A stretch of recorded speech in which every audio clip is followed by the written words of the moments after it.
Terima kasih ya Ternate, luar biasa. Sungguh jangan direkam dulu. Saya masih ngatur. Oke,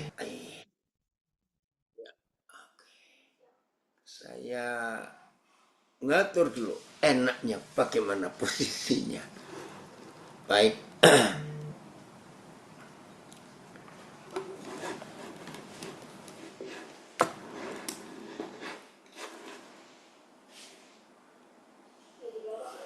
Bisa dengar jelas suara saya semua? Jelas, Pak. Jelas ya, puji Tuhan.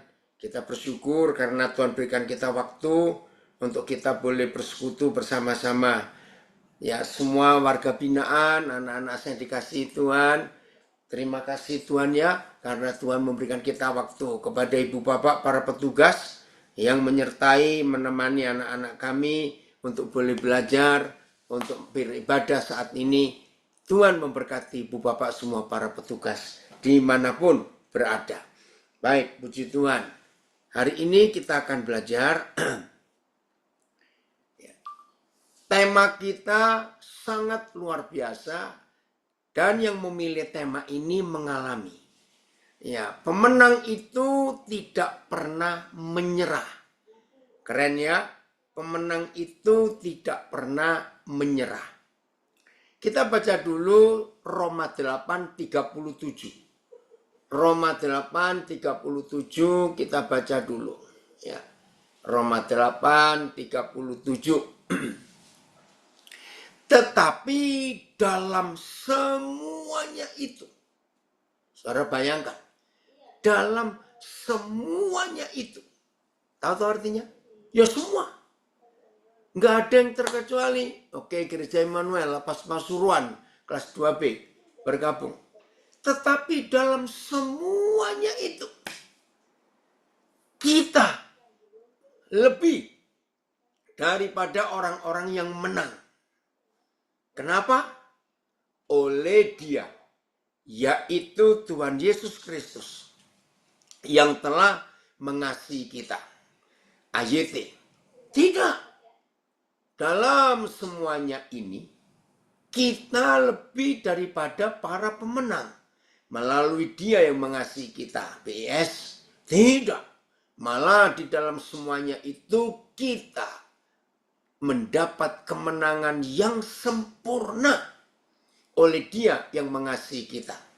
TSI, tapi dalam semua hal kita mendapat kemenangan sempurna. Nggak sekedar menang saja, tapi sempurna. Saudara, ini sungguh-sungguh luar biasa. Kita mendapat kemenangan sempurna melalui Kristus yang sudah menyatakan kasih-Nya yang luar biasa kepada kita.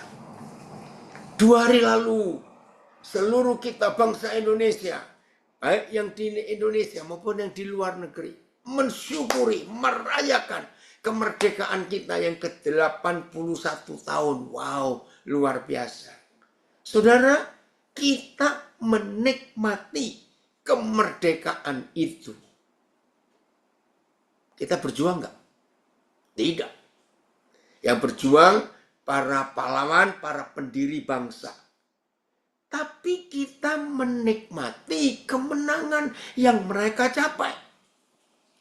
Jadi Roma 8 ayat 37 ini, wah gampang sekali untuk kita nikmati dalam hidup kita. Jadi kita ini lebih daripada pemenang, karena kita nggak pernah ikut perang kemerdekaan melawan musuh waktu itu. Wih saudara, dari merdeka tahun 45 sampai tahun 50-an. Itu perang terus. Baik dari agresi militer pertama dan kedua. Masih ingat tahun 49-50? Karena penjajah tidak rela. Negara yang mereka bangun ratusan tahun tiba-tiba harus diserahkan kepada kedaulatan bangsa kita, pemerintah yang baru. Nggak rela, mereka nyerang balik. Belum lagi kelompok-kelompok separatis. Kita ingat pemberontakan DITII, Permesta, PRRI. Waduh, banyak lagi. Pemberontakan yang di Madiun, di mana saja banyak, saudara. Jadi Begitu merdeka, oh sawalunto hadir, haleluya. Begitu merdeka, nggak langsung, masih ada peperangan. Kita ingat Hari Pahlawan 10 November, wah luar biasa. Nah itu bukti. Jadi kalau kita sekarang sudah menikmati kemerdekaan, kita ini menang. Tapi kita nggak ikut perang, berarti kita lebih daripada pemenang. Maka itu kita bersyukur kepada para pahlawan, kepada para pendiri bangsa yang berjuang waktu itu, kita bersyukur. Nah, kita lebih daripada pemenang. Maka itu kalau kita kalah, menyerah, ya bayangkan kalau waktu itu para pejuang, para pendiri bangsa ini nggak terus berjuang karena apa? Masih baru merdeka, belum mapan, belum punya banyak hal, diserang kembali. Bahkan sejarah mencatat, kalau kita ingat, ya perang Hari Pahlawan dirayakan dengan hebat. Saudara masih ingat nggak? Saudara-saudara kita, pemuda-pemudi, para pelajar zaman itu, maka itu ada istilah tentara pelajar. Itu datang dari daerah-daerah, dari Mojokerto, Pasuruan, ya dari Malang, dari mana-mana, dari Banyuwangi menuju Surabaya. Saudara tahu pakai senjata apa? Bambu runcing. Ya dalam istilahnya, kalau sate, ya layaklah pakai bambu.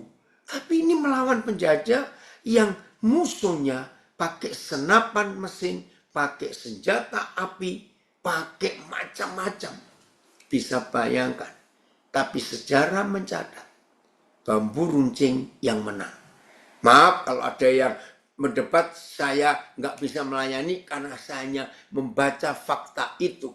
Karena sampai sekarang masih ada beberapa kelompok, nggak mungkin lah masa senjata dilawan dengan bambu runcing. Ya, sejarah mencatat. Saudara tahu mereka tidak menyerah. Pemenang itu tidak menyerah. Semalam saudara, ya cukup panik juga. Ya, saya lagi melayani seseorang yang saya belum pernah ketemu. Jadi, saudara ini ketemu di Instagram. Nah, ya karena Instagram itu kan semua orang bisa masuk. Terus dia memperkenalkan diri, maaf. Nah, dia kena penyakit yang cukup parah. Sesak nafas, paru-paru, batuk, panas, nggak sembuh-sembuh, maaf.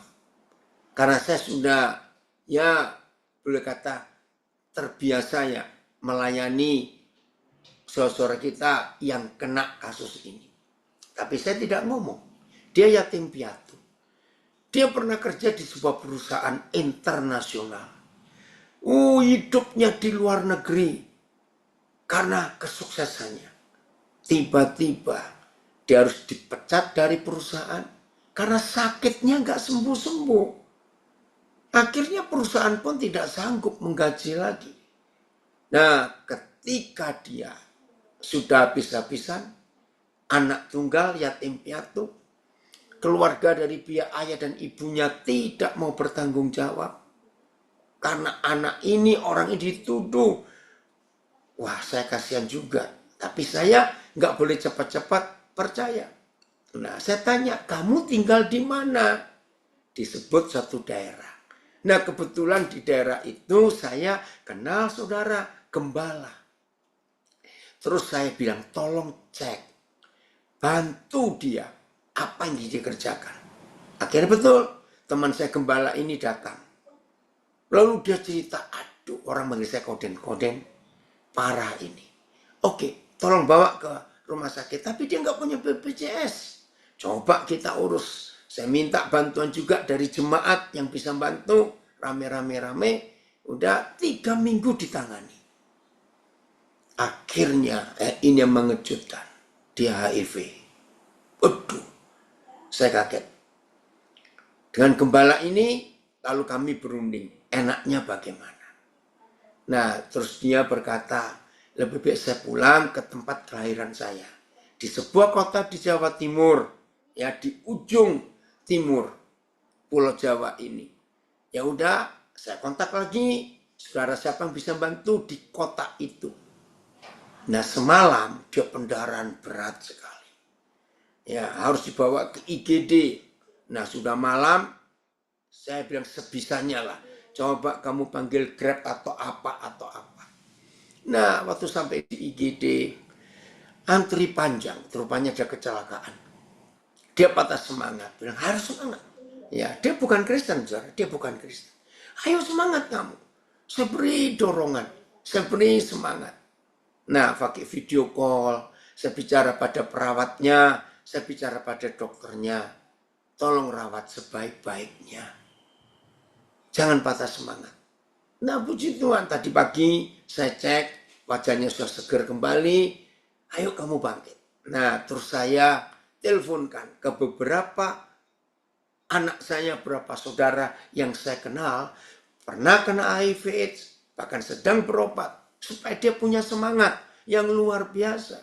Puji Tuhan, sampai dari Australia pun saya telepon, karena saya tahu dia pernah mengalami itu. 21 tahun, ya 21 tahun dia harus makan obat rutin. Puji Tuhan, dia semangat kembali untuk menghadapi hidup ini. Nah, saudara, inilah fakta. Ada banyak tantangan dalam hidup kita, ada banyak tantangan.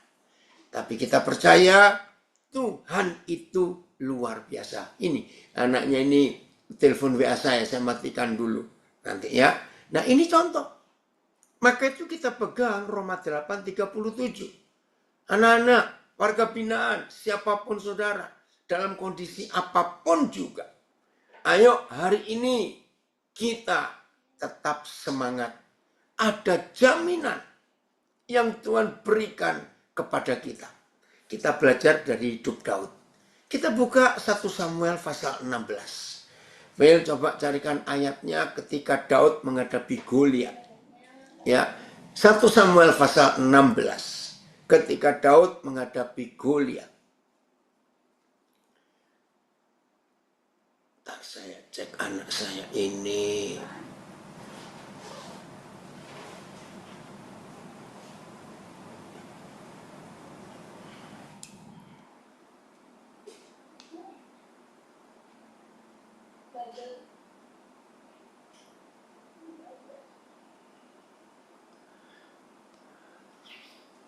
Udah 1 sama 16. Terus perikop yang kedua. Waktu dia menghadapi Goliat. Oke, saya baca mulai ayat 1 ya. 1 sama 17. Makasih, Phil. Saya baca dengan cepat mulai ayat 1. Orang Filistin mengumpulkan tentaranya untuk berperang. Mereka berkumpul di Sokoh yang di tanah Yehuda dan berkemah antara Sokoh dan Azekah di Efes Damim. Jadi sebuah daerah tempat mereka perang. Saul dan orang-orang Israel juga berkumpul dan berkemah di lembah Tarbantin. Mereka mengatur barisan perangnya berhadapan dengan orang Filistin. Orang Filistin berdiri di bukit sebelah sini dan orang Israel berdiri di bukit sebelah sana. Dan lembah ada di antara mereka. Lalu tampillah, lihat ini ya. Lalu tampillah keluar seorang pendekar dari tentara orang Filistin. Ya, namanya Goliat dari Gat. Tingginya 6 hasta sejengkal. Phil sambil ini bisa ngitung nggak? Kalau ukuran meter ini berapa? Ya, 1 hasta itu berapa? Ada yang tahu? Tolong saya. 6 hasta sejengkal. Ketopong tembaga ada di kepalanya. Jadi helmnya itu tembaga, bukan besi. Beratnya kayak apa itu? Dan ia memakai baju zirah yang bersisik. Tahu ya? Perang tentara zaman dulu pakai baju rompi, ya istilah sekarang, tapi besi, bersisik. Berat baju zirah itu 5.000 sikal tembaga. Aduh, saya juga nggak tahu ini. Kalau dihitung pakai kilogram ini berapa? Ada yang bisa bantu saya nggak? Coba bantu ngitung ya. 6 hasta berapa tadi tingginya? Ya, itu berapa meter? Tingginya 6 hasta sejengkal. Lalu baju zirahnya 5.000 sikal tembaga. Berapa itu ya, coba cari. Dia memakai penutup kaki. Bukan sepatu loh. Ya, betisnya itu dari tembaga. Dan di bahunya Goliat ini memanggul lembing tembaga. Semuanya dari tembaga. Gagang tombaknya seperti pesat tukang tenun. Ada kayu panjang yang tukang tenun, yang nenun pasti tahu. Terima kasih dari Sungguh Minasa. 5.000 sikal itu 57 kilo. Wih, hebat ini sosor kita dari LP Sungguh Minasa, LP wanita lagi. Makasih ya. Nah, kalau 6 hasta itu berapa meter itu tingginya? Bayangkan baju sirahnya, rompinya saja 57 kilo. Ya. Terus, dan mata tombaknya itu 600 sikal besi beratnya. Itu baru mata tombaknya, belum gagang tombaknya. Tolong dicari berapa kilo lagi ini, 600 sikal itu. Dan seorang pembawa perisai berjalan di depannya.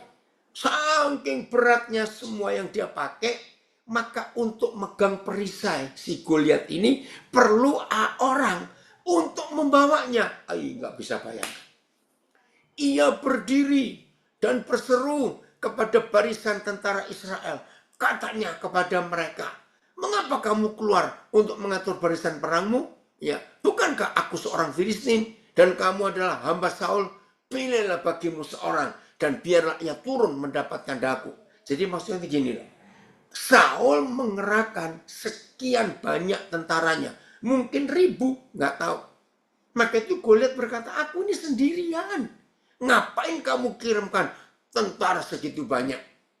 Ayat 9. Jika, ini nantang lagi Goliat, jika ia dapat berperang melawan aku dan mengalahkan aku, maka kami akan menjadi hambamu. Tetapi jika aku dapat mengungguli dia dan mengalahkannya, maka kamu akan menjadi hamba kami dan takluk kepada kami.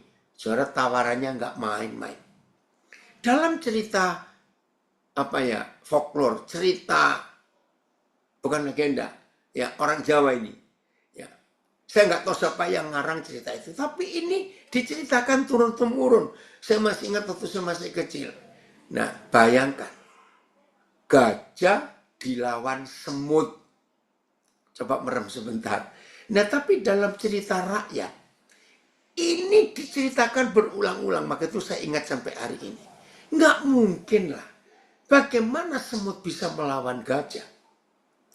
Tapi dalam cerita rakyat orang Jawa ini, ternyata gajahnya yang kalah oleh semut. Ayo coba merem sebentar. Dongeng apa ini? Tapi saudara, gini cerita orang Jawa. Masih ingat? Ternyata semutnya nggak ngajak perang. 3 meter. Tombaknya ya. Tombaknya itu 3 meter gagangnya. Oke. Oh, ini ada hitungannya. Terima kasih. Wah, dosen hebat dari Surabaya. Kalau 1 hasta itu 45 cm. Dan 1 jengkal 25 cm. 20 cm. Jadi 6 hasta itu 6 kali 45, 270 cm. Jadi tingginya Goliat itu hampir 3 meter. 1 jengkal itu 20 cm. Jadi total 290 cm. Kurang 10 cm, Goliat itu 3 meter. Jadi 6 hasta 1 jengkal, oke. Kalau memakai ukuran hasta jengkal tradisional yang berbeda, ya. Nah, 5.000 sikal 57 kilo. Oke ya. Wah, ini luar biasa. Nah, dalam cerita rakyat orang Jawa, ternyata gajahnya yang kalah oleh semut. Wah, pasti ini dongeng apa itu? Saudara benar. Bagaimana semutnya bisa menang atas gajah? Semutnya merangkak dari kakinya gajah. Ini cerita Jawa ya. Semutnya merangkak dari kaki gajah, naik. Terus, saudara tahu. Semutnya masuk ke kuping gajah. Nah, ini cerita rakyat, saya kalau ingat itu. Jadi semutnya bisa mengalahkan gajah karena dia masuk ke kupingnya gajah. Gajahnya geli, nggak tahan. Sekarang bayangkan, kita aja kemasukan semut di kuping kita. Ayo, susah nggak ngeluarkan itu? Ya, zaman dulu Ini saya masih kecil. Kalau ada anak kemasukan semut di kupingnya, itu zaman itu saya masih kecil. Dikasih minyak tanah, saudara. Wih, saya ingat waktu masih kecil itu namanya anak-anak. Dikasih minyak tanah kupingnya. Ya memang mati akhirnya. Kena minyak tanah itu. Keren ya. Jadi percaya nggak? Semut bisa mengalahkan gajah. Oke, ya ini cerita rakyat orang Jawa. Jadi jangan nyerah kalah. Goliat itu kecil, nggak ada Goliat itu gede, nggak ada Israel. Masih lanjut, Phil. Ayat berapa tadi ya? 1 Samuel 17. Oh iya, ada lagi. Ini Pak Filipus yang harus ngomong. Kalau kita shoot ya, ya ada ibu jari lawan kelingking. Kalah ibu jarinya. Betul. Oke, maka itu jangan nyerah kalah. Saya ulang ayat 9. Jika ia dapat berperang melawan aku dan mengalahkan aku, maka kami akan menjadi hambamu. Tetapi jika aku dapat mengungguli dia dan mengalahkannya, maka kamu akan menjadi hamba kami dan takluk kepada kami. Ditantang, saudara, ditantang. Wih, ini luar biasa. Pula kata orang Filistin itu, aku menantang hari ini barisan Israel. Berikanlah kepadaku seorang supaya kami berperang seorang lawan seorang.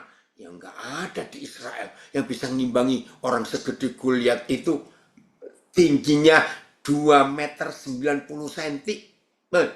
Raksasa. Ayat 12. Daud adalah anak seorang dari Efrata. Oh sebentar, ayat 11 men. Bagus, ayat 11 ya, maaf. Ketika Saul dan segenap orang Israel mendengar perkataan orang Filistin itu, maka cemaslah hati mereka dan sangat ketakutan. Wajar, saudara. Bagaimana nggak cemas, nggak takut? Mereka ditantang oleh raksasa yang tingginya hampir 3 meter kurang 10 cm.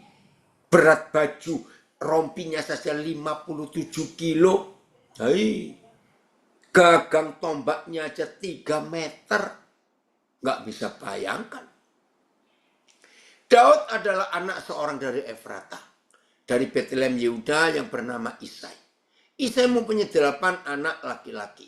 Pada zaman Saul orang itu telah tua dan lanjut usia. Saya teruskan saja ayat 14. Daudlah yang bungsu.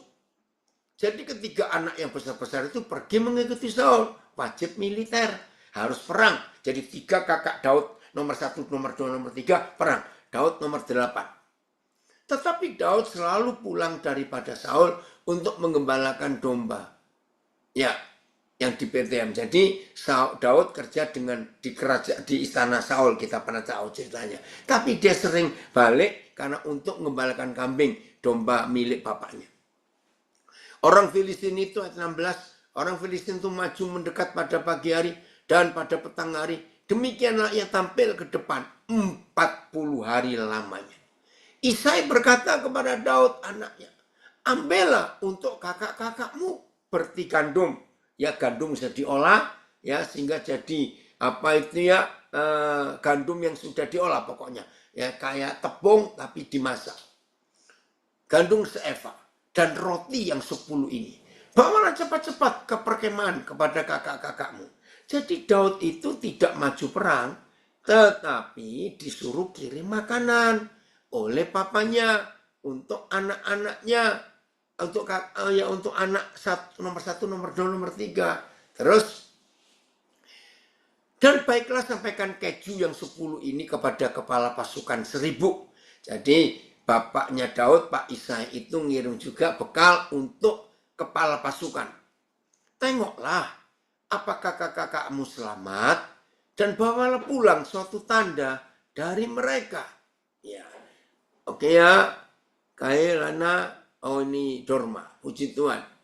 Saul dan mereka itu, ya, dan semua orang Israel ada di lembah Tarbantin tengah berperang melawan orang Filistin.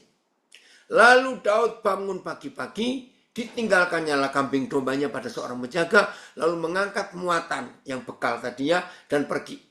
Seperti yang diperintahkan Isai kepadanya, sampailah ia ke perkemahan.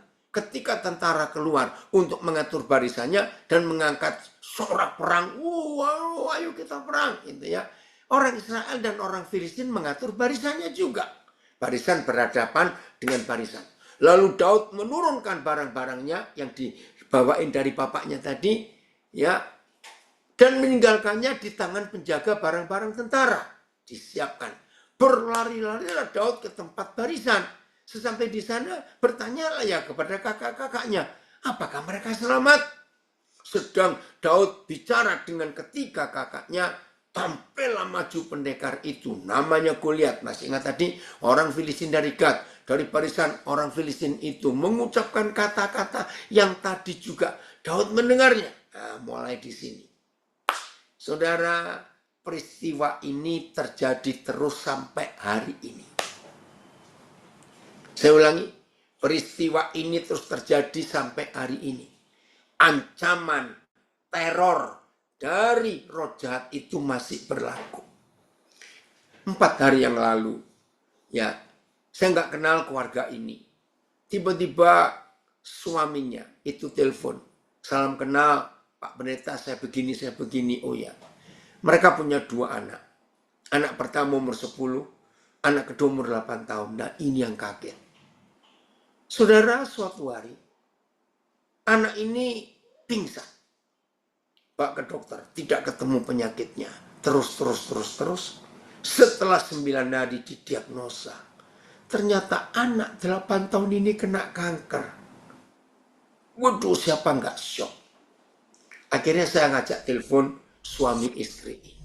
Ini loh. Bel, coba kembali lagi, saya mau mengulangi kalimat ini. Bel, ayatnya. Saudara, saya itu dengar apa? Ini penting. Ayat berapa itu? Warabulia Nadir. Ya. Ia mengucapkan kata-kata yang tadi juga dan Daud mendengarnya. Saudara, catat, salah satu penyebab kita kalah dalam peperangan dan menyerah. Ingat loh tema kita, pemenang itu tidak pernah menyerah.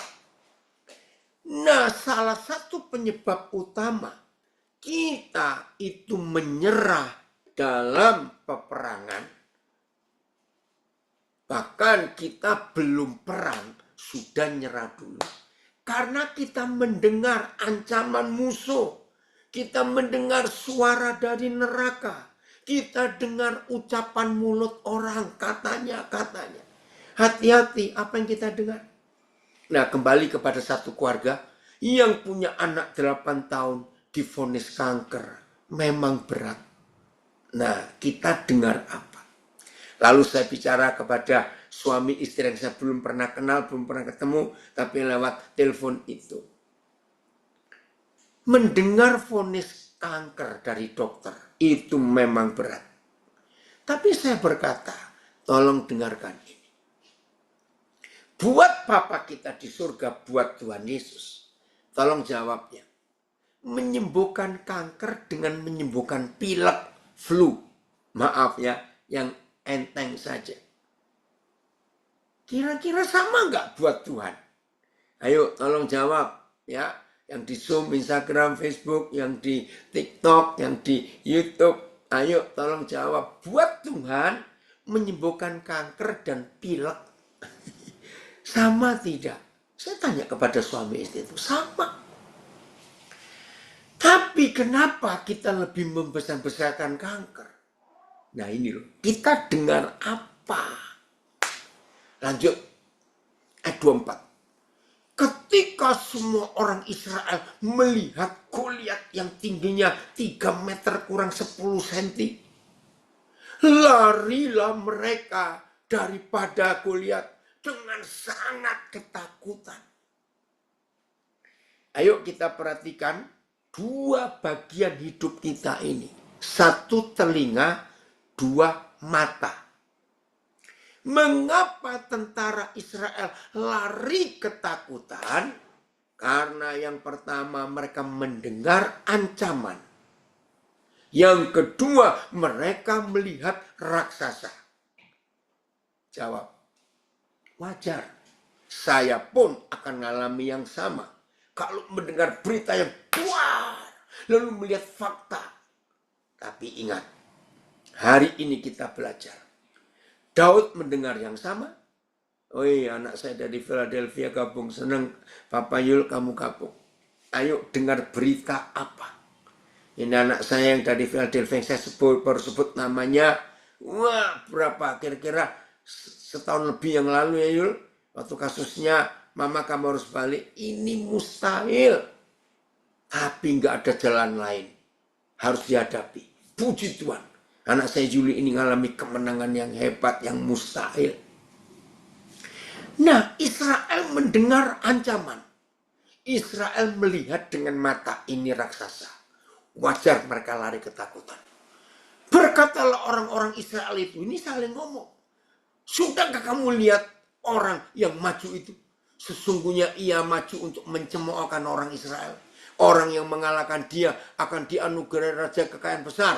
Ya ini Saul memberikan sayembara. Siapa bisa mengalahkan seperti dia? Saya nggak baca.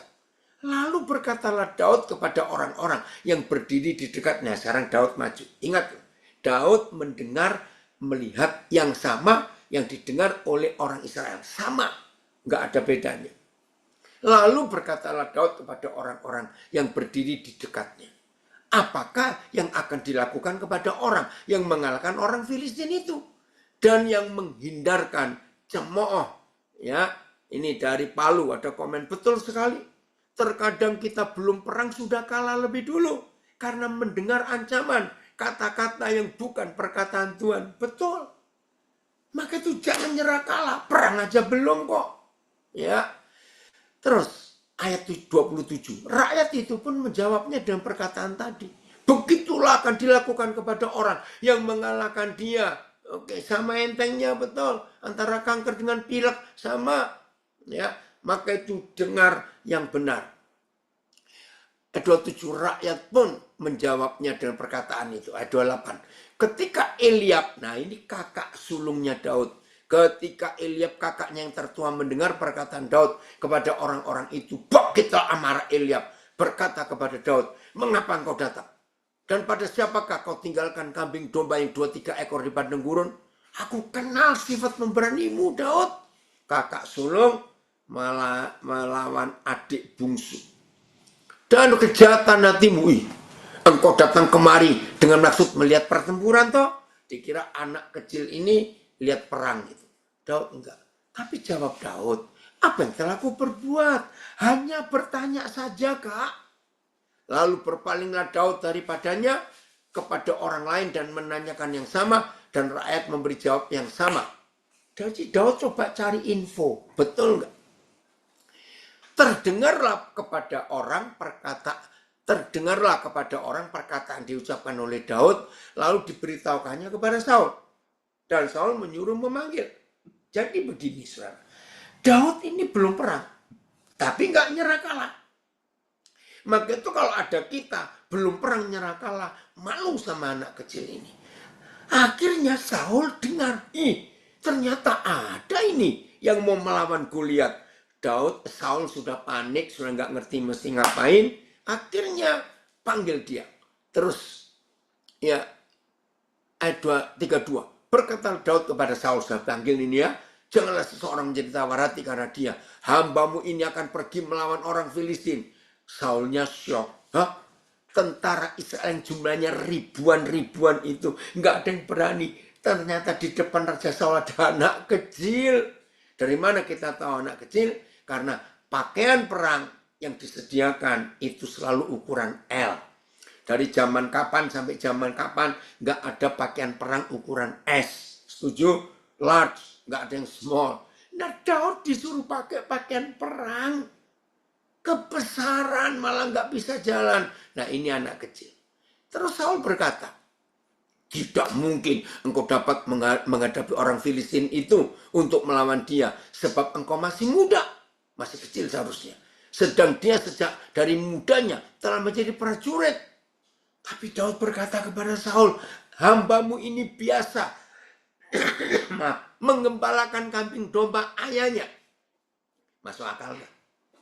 Ngapain anak kecil ini membedakan perang dengan gembala kambing domba? Lihat, apabila datang singa atau beruang yang menerkam seekor domba dari kawanannya, maka aku mengejarnya, menghajarnya, dan melepaskan domba itu dari mulutnya. Kemudian apabila ia berdiri menyerang aku, anak kecil, maka aku menangkap janggutnya, lalu mengajarnya, membunuhnya. Baik singa maupun beruang telah diajar oleh hambamu ini, dan orang Filistin yang tidak bersunat itu, ia akan sama seperti salah satu daripada binatang itu, karena orang itu telah menghina barisan daripada Tuhan yang hidup. Saudara bayangkan, betul ya Yul, Tuhan Yesus dahsyat, ajaib, ini loh Tuhan kita. Ya Saul juga geleng-geleng kepala. Ngapain kamu bandingkan Goliat dengan singa dan beruang? Pula kata Daud, Yahweh yang telah melepaskan aku dari cakar singa dan cakar beruang, dia juga akan melepaskan aku dari tangan orang Filistin itu. Akhirnya Saulnya sudah capek, terus bilang begini, kata Saul kepada Daud, pergilah, Yahweh menyertai engkau. Sudah, Saul nggak mau ngeladeni anak kecil, pergilah. Pakai ayat 18, ayat 38. Lalu Saul mengenakan baju perangnya kepada Daud, ditaruhnya ketopong tembaga di kepalanya, dan dikenakannya baju sirah kepadanya. Lalu Daud mengikatkan pedangnya di luar baju perangnya. Kemudian dia berencana untuk berjalan, sebab belum pernah dia pakai baju perang. Maka berkatalah Daud kepada Saul, Raja maaf, aku tidak dapat berjalan ini dengan memakai ini, sebab belum pernah aku mencobanya. Saya bayangkan gini loh. Jadi waktu Daud pakai helm perang, pakai apa, ketopong besi itu langsung turun sampai ke dadanya. Iya, nggak bisa ngelihat Daud. Saudara, ini loh penyertaan Tuhan luar biasa. Oke, sebelum saya teruskan, Pak Filipus ini pasti banyak yang belum tahu. Pak Filipus selalu hadir, ada Zoom tiap hari, hampir tiap hari. Saudara, Pak Filipus ini lumpuh. Lumpuhnya nggak tanggung-tanggung. 26 tahun yang lalu dia mengalami kecelakaan. Ini orang nggak percaya kalau Pak Filipus yang tiap hari hadir di Zoom ini lumpuh. Pakai kursi roda, apa semua ditolong orang, nggak bisa sendiri. Dia celaka, lumpuh karena nolong orang. Bayangkan, sepertinya Tuhan tidak adil. Tapi Pak Filipus nggak pernah nyerah kalah, saudara.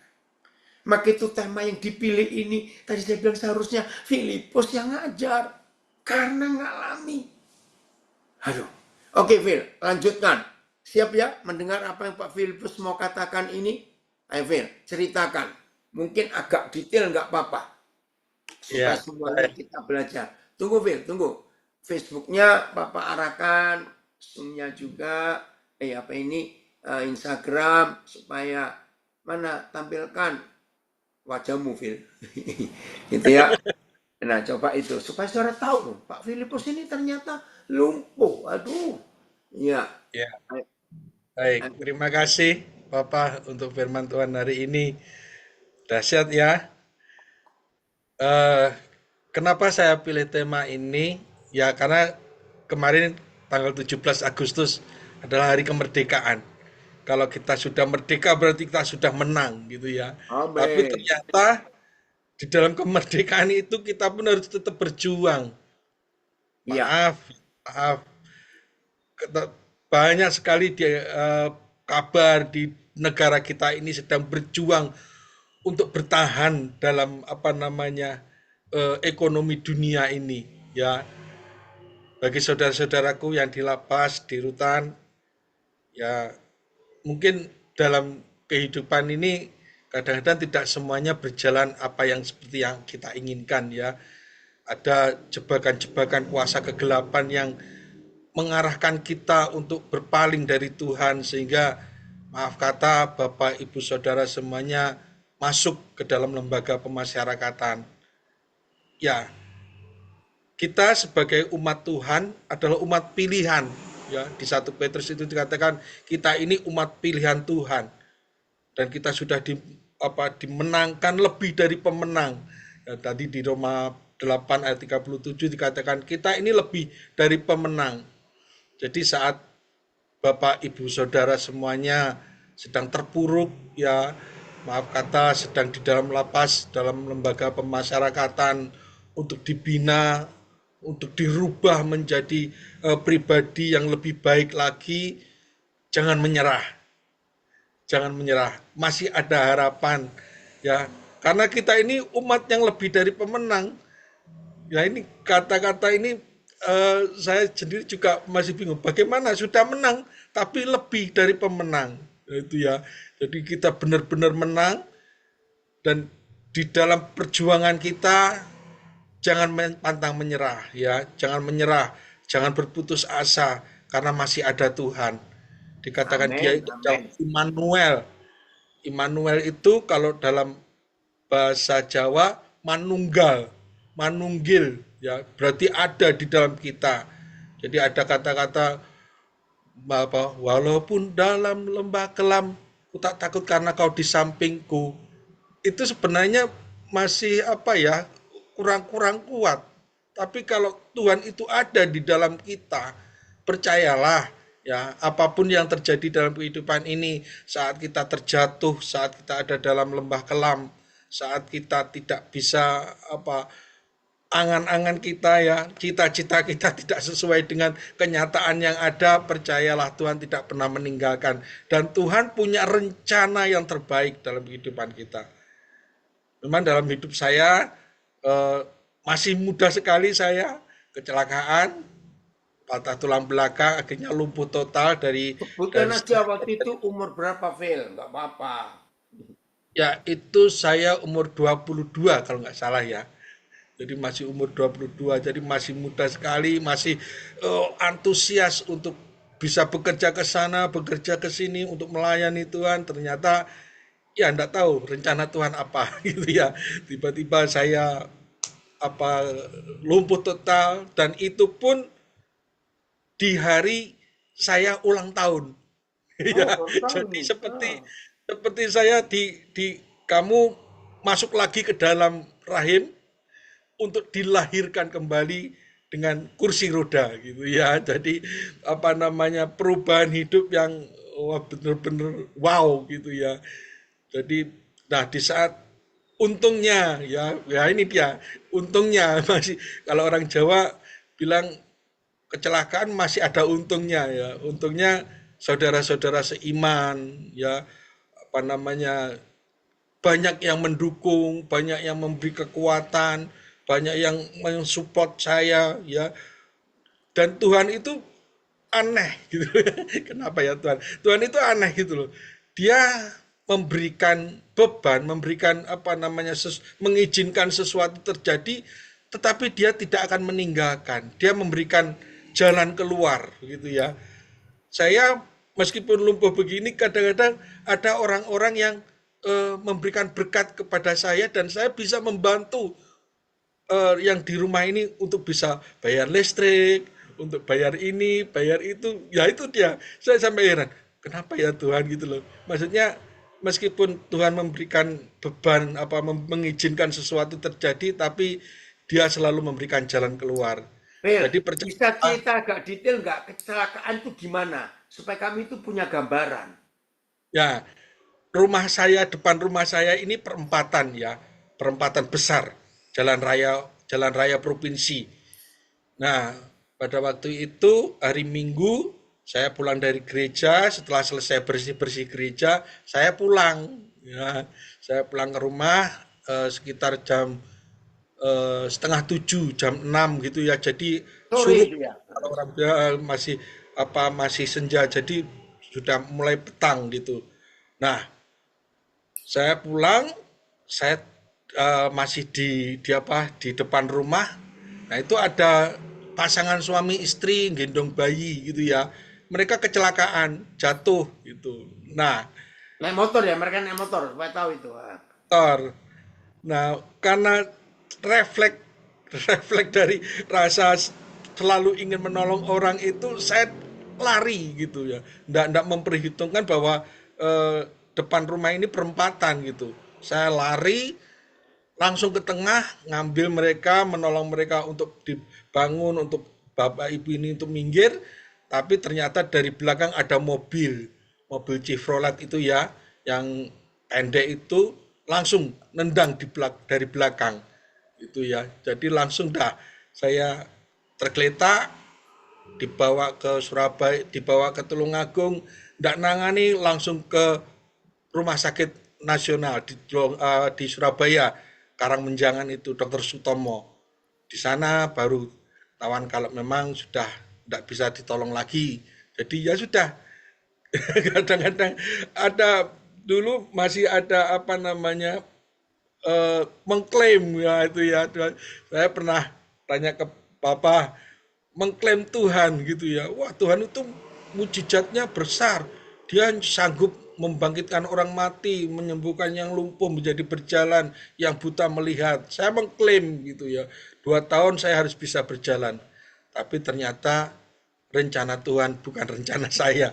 Ya, tingginya seperti langit dari bumi gitu ya. Jadi enggak apa namanya, ternyata Tuhan mengizinkan saya duduk di kursi roda, saya berulang kali berdoa, ya tetap berdoa, Tuhan jawabnya dengan ngirim kursi roda lagi ya. Jadi saya berdoa, kursi roda datang, wah ini berarti Tuhan belum mengizinkan. Kursi roda rusak, saya berdoa lagi, datang lagi kursi roda. Jadi ya itulah, jawaban Tuhan itu tidak seperti yang kita inginkan. Jadi akhirnya ya sudah, Tuhan memberikan jawaban, cukuplah kasih karunia Tuhan kepada saya. Akhirnya ya Tuhan, saya serahkan semuanya. Jadi saya sekarang yang penting saya masih bisa melayani. Dan puji Tuhan, melalui COVID saya bertemu dengan Papi Daniel Alexander, kemudian dilibatkan untuk pelayanan melalui lapas ya, lapas rutan. Saya bisa melayani Tuhan, saya bisa melayani saudara-saudara yang di lapas, di rutan, bisa membantu semuanya oleh karena kemurahan Tuhan. Jadi bagi Bapak Ibu Saudara semuanya, meskipun saat ini Bapak Ibu Saudara ada di dalam lapas, di dalam rutan, percayalah, anak-anak yang di rumah, istri yang di rumah, suami yang di rumah, saudara yang di rumah, orang tua yang di rumah, percayalah mereka masih ditolong Tuhan. Mereka pasti dipelihara Tuhan. Jadi bagi Bapak Ibu Saudara yang masih di dalam lapas, di dalam rutan, masih berjuang untuk bisa berubah, untuk mendapatkan kemurahan, remisi ya. Selamat untuk Bapak Ibu Saudara yang kemarin mendapatkan remisi 17 Agustus. Ya Tuhan memberkati, jadi segera bisa bebas, bisa lulus, kembali ke masyarakat dengan pribadi yang lebih baik lagi, menjadi bisa melayani masyarakat sekitar. Ya, jadi jangan berputus asa, percayalah Tuhan tidak memberikan pencobaan yang melebihi kekuatan kita, tapi Dia selalu memberikan jalan keluar sehingga kita bisa menanggungnya. Kita bisa Amin. Luar kembali. biasa. Terima Oke, kasih Phil. Pak. Ini Ya, tunggu. Nah, saudara-saudara tolong coba ya, baik warga binaan ataupun siapa yang hampir tiap hari ketemu Pak Filipus di Zoom, kaget nggak? Ini lumpuh loh saudara, total. Tapi semangatnya tuh di wajahnya nggak ada wajah marah kepada Tuhan. Kalau kita pertanyakan, Tuhan aku ini nolong orang loh. Kenapa aku ditabrak? Nah, yang nabrak hamba Tuhan juga ya, Phil? ya, Ya, tua-tua sidang. Jadi bayangkan, yang kenapa itu hamba Tuhan juga. Nah, ayo coba tolong tanya, saudara yang mau tanya. Ini kan kasus yang luar biasa. Maka itu tadi waktu ketika saya dapat tema, wah ini Pak Filipus cocok ngomong. Ayo dia mau tanya, cepetan. Karena waktu. Ini kan luar biasa. Siapa aja? Kalau dari Facebook, Instagram, TikTok saya akan bacakan. Ya, ayo silakan. ya mungkin ada yang bertanya atau Ya, menyampaikan sesuatu ya, luar biasa dari betul ini dahsyat. saudara-saudara yang di Ini lapas juga. betul dahsyat. Ya, saudara-saudara yang di lapas juga itu yang memberi kekuatan kepada saya ya. Meskipun Bapak Ibu Saudara di dalam lapas, ternyata masih banyak juga yang punya semangat untuk melayani ya. Kemarin dari Lapas Gorontalo, saudara Yopi itu, wah, dia semangat setiap hari dia mengajak saudara-saudara yang di Lapas Gorontalo untuk beribadah. Itu memberikan semangat kepada saya, wah, itu luar biasa. Meskipun di dalam lapas, tetap tidak menyerah ya. Baik, ada yang mau bertanya atau Ayo menyampaikan cepat. sesuatu? Mumpung Filipus Ya, sampai. Ada nggak ini? Izin Pak. baik. Ya, dari mana? Dari Lapas Bulian. Kuliah Pak. Oh, silakan, Lapas Marabulian. Tema hari ini apa Pak? Tema hari ini, pemenang itu tidak menyerah. Ya, Amin. kalau pemenang itu tidak menyerah. Kadang-kadang ada orang yang berjuang terus sampai waduh Tuhan kita tidak kuat gitu ya. Tapi dengan semangat kita, dengan kita tidak menyerah itu Tuhan akan campur tangan gitu ya. Amin. Haleluya. Ayo, ada yang mau tanya cepat tentang Pak Filipus ini luar biasa loh. Pelayanannya hebat sekali. Ya, baik. Nggak ada. Jika tidak Oke. bertanya, kita akan Lanjutkan ya. Oke. ya. Ayo kita lanjut. Wah ini kesaksian hebatnya. Bagi yang baru dengar, ayo kita semangat. Tidak boleh patah semangat. Karena Tuhan kita luar biasa. Dalam penyerahan hidup ini, kita akan melihat kemuliaan Tuhan dinyatakan. Bentar saya. Oke. Saya balik dulu.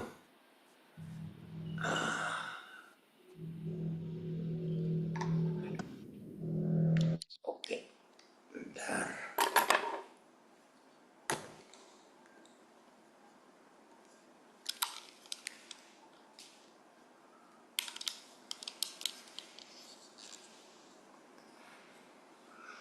Terima kasih Phil, kesaksianmu luar biasa, membuat kita semuanya dikuatkan betul dalam kesulitan penderitaan, tidak menyerah kalah. Oke ya, puji Tuhan. Ya, ayo kita lanjut untuk kita belajar lagi.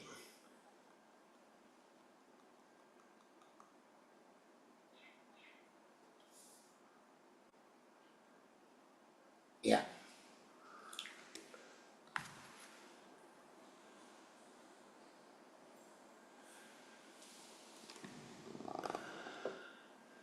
Bisa kelihatannya? Kita buka satu ayat lagi.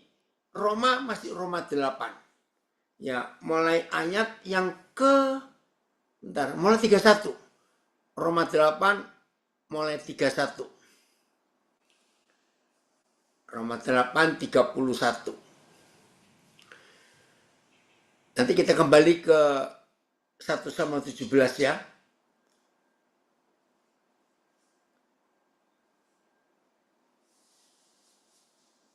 Oke, ada komen ini dari Ternate, Maluku Utara. Suami saya sering cerita tentang Pak Filipus dan kami suka melihat hidup Pak Filipus yang selalu bersukacita dan itu jadi cermin untuk kami kami terus bersyukur dalam segala hal. Amin. Kesaksiannya sangat memberkati. Roma 8:31. Kita lihat dulu ayat ini, Saudara. Keyakinan iman judulnya. Sebab itu, apakah yang akan kita katakan tentang semuanya itu? Kita mau ngomong apa tentang semua hal yang ada dalam kehidupan kita? Ya, mau ngomong apa kita ini? Lihat ayat ini, Tuhan berkata begini. Terima kasih Bapak. Jika Tuhan di pihak kita. Jika Tuhan di pihak kita, siapa yang akan melawan kita? Lihat beberapa terjemahan, Phil, ayat ini. Ayo, kalau Tuhan di pihak kita, nggak ada yang bisa melawan kita, bukan? Oh, Papa kita itu hebat. Ya, ayat ini. Jadi, apa yang akan kita katakan tentang semua ini? Jika Tuhan di pihak kita, siapakah yang dapat melawan kita? Nggak ada, saudara. Kalau Tuhan ada di pihak kita, Betul ya? Maaf, sebentar saya pindah posisi. Jadi ini janji Tuhan kepada kita anak-anaknya. Maka itu kita nggak boleh takut. Ya, kita nggak boleh nyerah kalah. Sebab ada Tuhan yang luar biasa. BIS. Apakah yang dapat dikatakan sekarang tentang semuanya itu? Kalau Tuhan memihak pada kita. Lebih jelas ya. Kalau Tuhan memihak kepada kita. Siapakah dapat melawan kita? TSI. Jadi apa tanggapan kita tentang semuanya itu?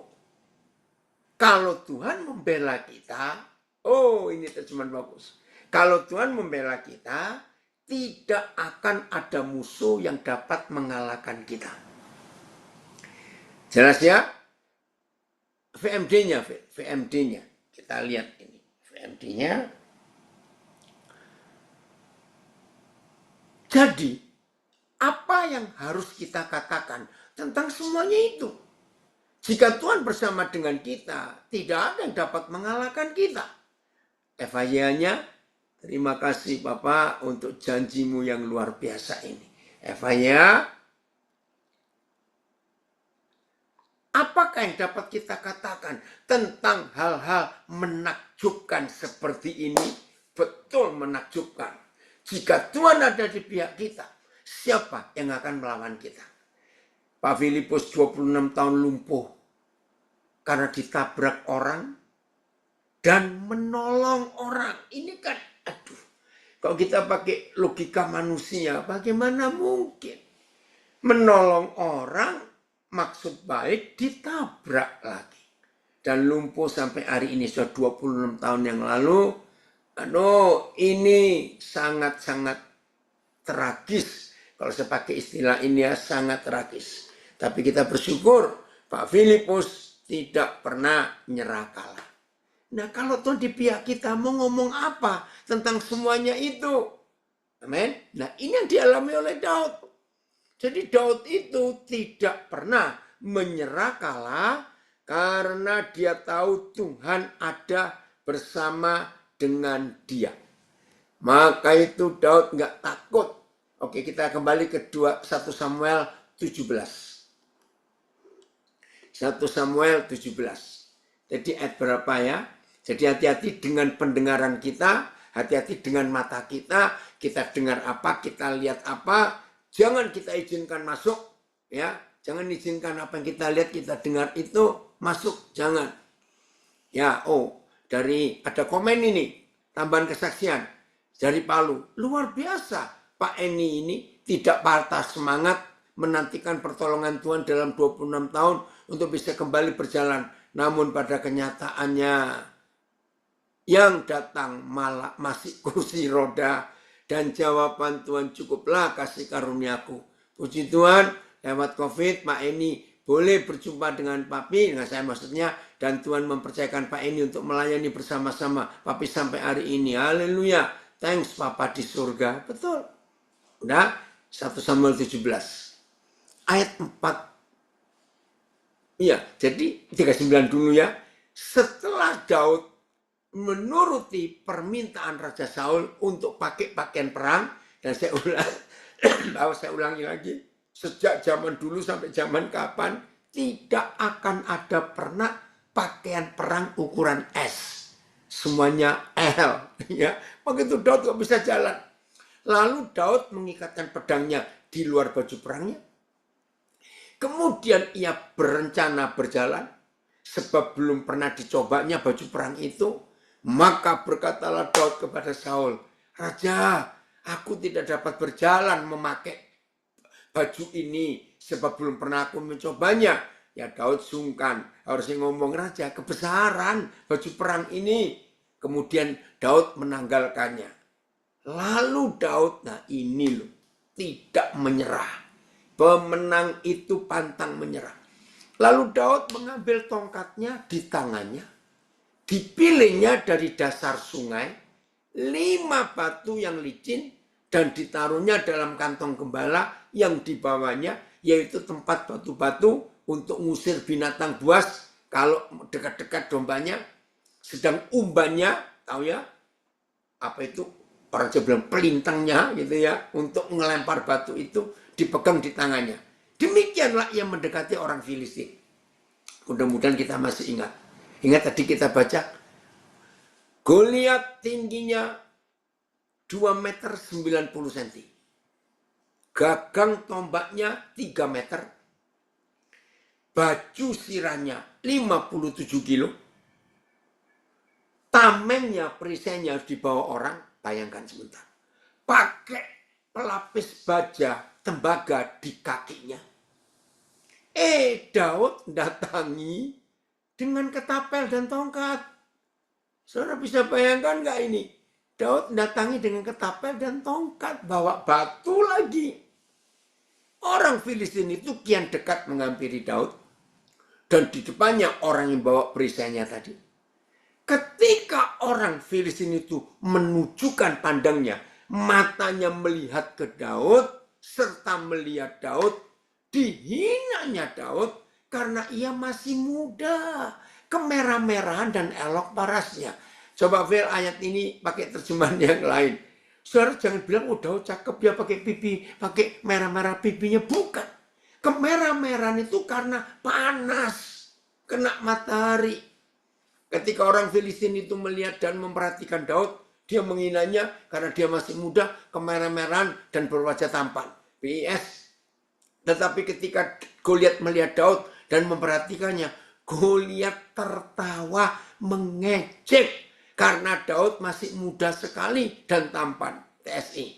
Goliat memandang lalu menghina dia karena Daud masih muda, kemerah-merahan dan elok parasnya. Bayangkan. Anak sekecil itu masih polos. Aduh, ini luar biasa. Terima kasih.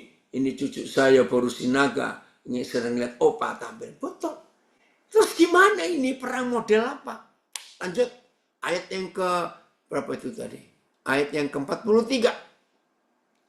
Terus Goliat ngomong begini. Maka itu jangan menyerah kalah ya saudara.